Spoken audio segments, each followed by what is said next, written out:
င်သောဣရိယာပုတို့ဖြင့်ရှုမှတ်ပွားများအထောက်အမယ်ချိန်ခါဖြစ်တဲ့အတွက်ကြောင့်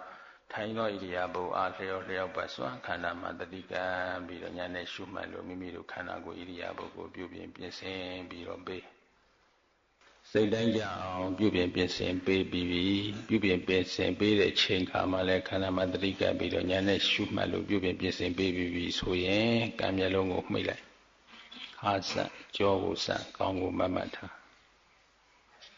ကံမျက်လုံးမှိတ်လိုက်အသက်ကိုမှန်မှန်ရှူလိုက်မှန်မှန်ထုတ်လိုက်အသက်ကိုမှန်မှန်ရှူမှန်မှန်ထုတ်လိုက်တာဒီတတိကလိုက်တာတတိကမနှောမှကပ်မိသွားပြီသိစိတ်ကလေးပေါ်လာပြီဒီချိန်မှာကျန်တဲ့မျက်စိနားလာလျှာကိုအကြည်ရုပ်တွေငုတ်တတိကတ်ထားတဲ့သိစိတ်ကလေးနဲ့အသက်ရှင်နေအဲ့ဒီချိန်မှာစောင့်ကြည့်ရမှာဒီတတိကတ်ထားတဲ့စိတ်ကလေးကဒါစောင့်ကြည့်တဲ့စိတ်အဲ့ဒီစိတ်ကလေးနဲ့ဝိပဿနာပါမောဟသိရင်တော့ဝင်လေသိထွက်လေသိနာတိယရထိသွားတဲ့နေရာလေးကိုသွားပြီးတော့ယုံနံပေါ်တာပဲလို့သိဝိပဿနာပါဝထားတဲ့ပုဂ္ဂိုလ်တွေကတော့ဖြစ်ပျက်ကိုတန်းရှုစိတ်ကိုပဲရှုစိတ်ဓာနုပဒနာအနေနဲ့ပဲရှုဝေဒနာနုပဒနာအနေနဲ့ပဲရှုဓမ္မနုပဒနာအနေနဲ့ပဲရှုမနောကနေပြီးတော့မျက်စိနာနာလျှာကိုယ်စိတ်ဖြစ်တဲ့နေရာတွေမှာဖြစ်သွားတဲ့တရားလေးတွေရဲ့အပြည့်ကိုကြည့်ပြီးတော့မရှိတော့ဘူးလို့ရှု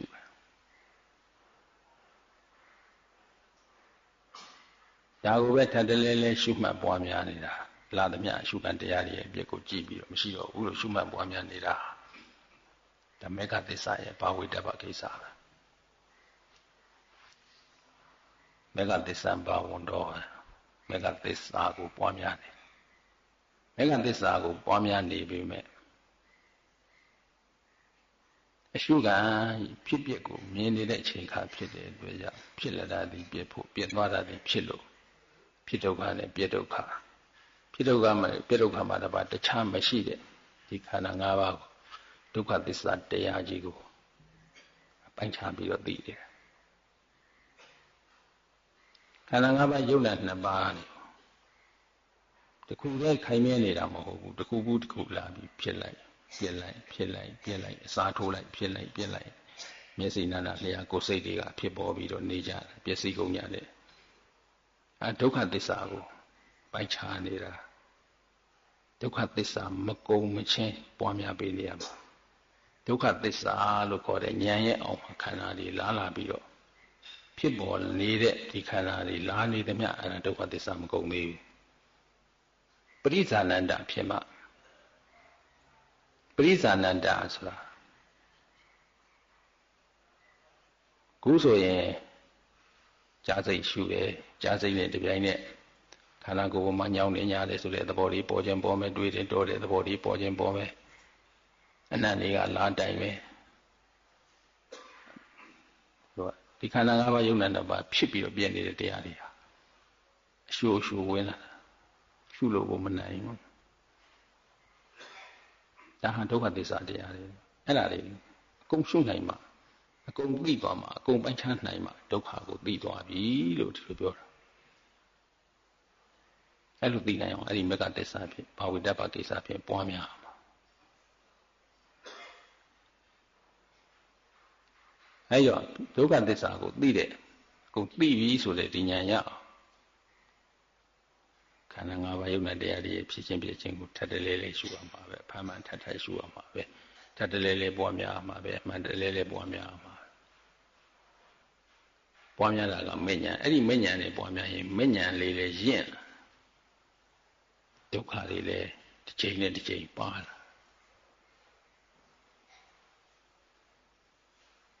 ခုဆိုရင်ကိုယ်တဏ္ဍာမှာရှုလို့မနိုင်တော့တဲ့ဒုက္ခသစ္စာတွေဖြစ်နေတာတဖြည်းဖြည်းနဲ့ပါပြီးတော့လာနေဒုက္ခတွေကပါလာတယ်ကုန်တဲ့ထီအောင်ရှုပါဒါဖြင့်ဝိပဿနာတစ်ချက်ရှုရင်ဒုက္ခသစ္စာကိုပိုင်းခြားရခြင်းပိုင်းခြားနေတဲ့အကျိုးမေဃသစ္စာကိုရနေတဲ့အကျိုးဒီကျိုးနှစ်ခုရအဲ့တော့ဒုက္ခသစ္စာကိုပိုင်းခြားပြီးတော့နေတဲ့အတွက်ကြောင့်ဒုက္ခကိုဒုက္ခမှမသိတဲ့အဝိဇ္ဇာလည်းဒီချိန်မှာချုပ် ဖြစ်ဖြစ်တစ်ချက်မြင်တဲ့အချိန်မှာအဝိဇ္ဇာချုပ်တယ်လို့ပဲဒုက္ခမှမသိတဲ့အတွက်ကြောင့်ငါပဲသူပဲဆိုတဲ့အမှားပေါ့ဒိဋ္ဌိကိုလည်းပယ်တာအဲ့တော့ဒီဒုက္ခကိုပယ်နေသည်မြတ်ဒုက္ခကိုအကြောင်းပြုပြီးတော့ဖြစ်ပေါ်လာတဲ့ဒုက္ခကနေပြီးတော့ကိလေသာတရားတွေကြောင့်ဖြစ်လာတဲ့နောက်ခန္ဓာတွေပေါက်ပွားမလာနိုင်တော့ဒီချိန်မှာဒါကိုပဲဖြစ်ဖြစ်ကဒုက္ခသစ္စာမြင်တာကမေဃသစ္စာသိတဲ့ကိလေသာကသမုဒယသစ္စာနောက်ခန္ဓာမလာတော့တာကនិရောဓသစ္စာဆိုပြီးတော့သစ္စာဆိုင်ရတာအဲမိုးဆရာတော်ဘုရားကြီးကဝိပဿနာဆိုတာဒီသစ္စာအလုံးသစ္စာအလုံးသစ္စာ၄ပါးအလုံးဖြစ်ဖြစ်ကဒုက္ခသစ္စာဒုက္ခသစ္စာကိုသူသိနေတယ်ပိုင်းခြားနေတယ်မြင်တာကမေဃသစ္စာပွားများနေတာကမေဃသစ္စာလို့ဆိုတယ်မေဃသစ္စာကိုလည်းပွားများရအောင်ဒီဖြစ်ဖြစ်ရှုလိုက်တဲ့တစ်ချက်တည်းမှာပဲမသိချင်းတည်းဟူသောအဝိဇ္ဇာခင်မင်းချင်းတည်းဟူသောတဏှာဆွလန်းချင်းတည်းဟူသောဥပါဒံကိလေသာတရားတွေလည်းသိ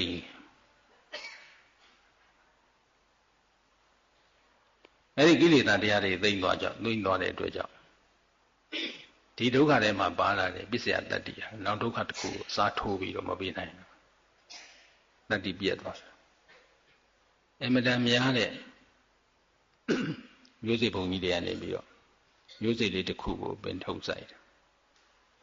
ပင်ပေါက်လာဒါဖြင့်ဒီမျိုးစိတ်ဟာနည်းနေတယ်ဆိုလို့ရှိရင်လည်းနည်းတဲ့ထဲကထုတ်ဆိုင်ပင်ပေါက်လာမှာတဖြည်းဖြည်းနည်းနေသွားတာကိလေသာတုပါပြီးတော့သွားတာတရားဟုတ်လို့ယောဂီပုဂ္ဂိုလ်အနေနဲ့စိတ်ကိုဟိုရောက်တရောက်မရောက်နဲ့ဟိုတွေးတီတွေးမတွေးနဲ့စိတ်ကိုပဲရှုရှုဝေဒနာကိုပဲရှုရှုအပြက်ကိုပဲကြည့်ပြီးတော့မရှိတော့ဘူးပြက်ကိုကြည့်ပြီးတော့မှမရှိတော့ဘူးဒီလိုသာပွားများပေးနေအဲ့ဒါပွားများရတာနဲ့ဒုက္ခသစ္စာကိုပိုင်းခြားနိုင်တယ်ပိုင်းခြားနေတယ်မေဃသစ္စာကိုပွားများနေတယ်ကိလေသာသမုဒယသစ္စာသိတယ်နောက်ဒုက္ခခန္ဓာမျိုးအစားထိုးပေါ်မလာနိုင်တော့ဘူးပရိစ္ဆာသမုပ္ပါဒ်ဆိုတာသစ္စာဖြတ်သစ္စာသိတဲ့အလုပ်ပရိစ္ဆာသမုပ္ပါဒ်ဆိုတာဟာသစ္စာ၄ပါးအလုပ်အဲ့ဒီအလုပ်ကိုပဲရှုမှတ်ပွားများအားထုတ်မြဲအတိုင်းအားထုတ်တဲ့ထဲတဲ့တတိပဋ္ဌာန်အားလည်းရောဆိုဖြစ်ပြီးတော့ပြတ်သွားပြီလို့သိအောင်တတိထဝိရိယဆိုင်ပြီးတော့ဆက်လက်ပြီးတော့ရှုမှတ်ပွားများအားထုတ်ကြစိတ်ကိုမနှောမထားမျက်စိနာနာလျှာကိုစိတ်ထဲသွားမထားနဲ့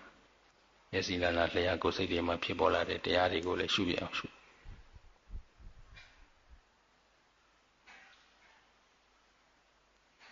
တတိယဝိရိယစိုက်ပြီးတော့ဆက်လက်ပြီးတော့ရှုမှတ်ပွားများအားထုတ်ကြအောင်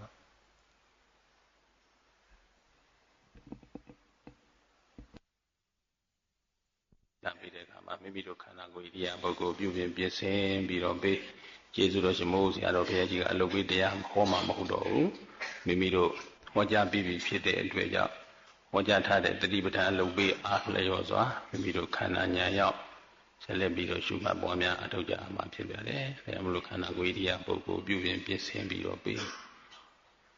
ဝိပဿနာရှုလို့ဝိပဿနာဘာဝတဲ့ပုဂ္ဂိုလ်တွေကတော့ပြုပြင်ပြင်ဆင်ပေးတဲ့ချိန်ကနေစပြီးတော့ယုံနာခန္ဓာတွေရဲ့စိတ်ဝေဒနာဓမ္မတွေရဲ့အပြည့်ကိုတန်းရှုသမာဓိအားနဲ့နေသေးတဲ့ပုဂ္ဂိုလ်တွေကတော့ဝင်လေသိထွက်လေသိနာတိပြအရာမှာယုံနာပေါ်တာပဲအနေစ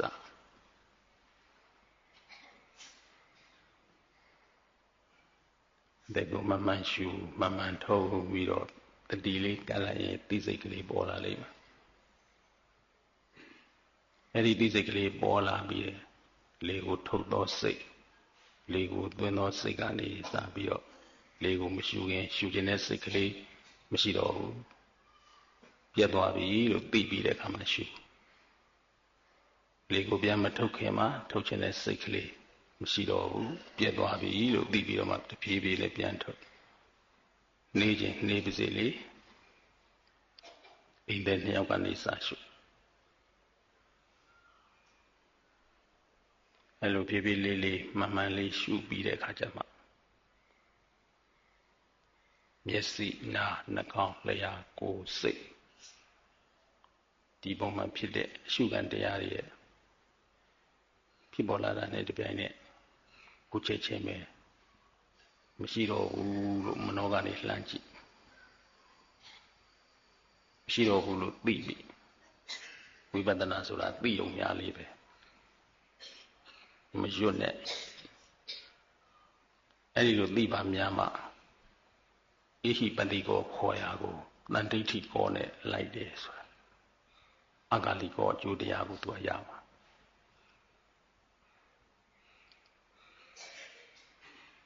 တမဲနဲ့တမဲဖြည်းနှေးခြင်းနှေးပါစေလေဖြည်းဖြည်းလေးလေးမှန်မှန်လေးနဲ့စာရှုလောမကြည့်နဲ့ဆန္ဒမစောနဲ့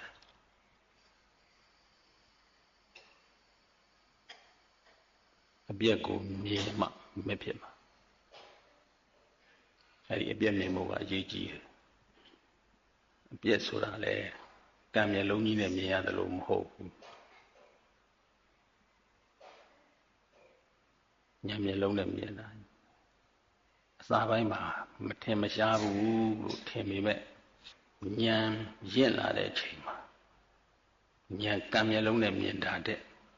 ပို့ပြီးတော့သူကသိကြတယ်။ဗမယ်နဲ့ဆုံးဖြတ်ချက်ချနိုင်တယ်။ဒါမျိုးအစာပိုင်းမှာတော့မထင်ရှားတာသမာဓိအားနည်းလို့ပညာအားနည်းတယ်။တတိယဝိရိယကိုမြင့်တင်ပြီးတော့ကြိုးစားပြီးတော့ပွားများပေးအစာတွေကကောင်းကိုအောင်ငိုက်ဆိုင်မထားနဲ့ကြောကိုကုန်းမထားနဲ့ခါကိုကုန်းမထားနဲ့လေးတာအကျင့်လုပ်ပြီးစန့်တာကြောကိုစန့်ခါကိုစန့်ကောင်းကိုမမှတ်တာ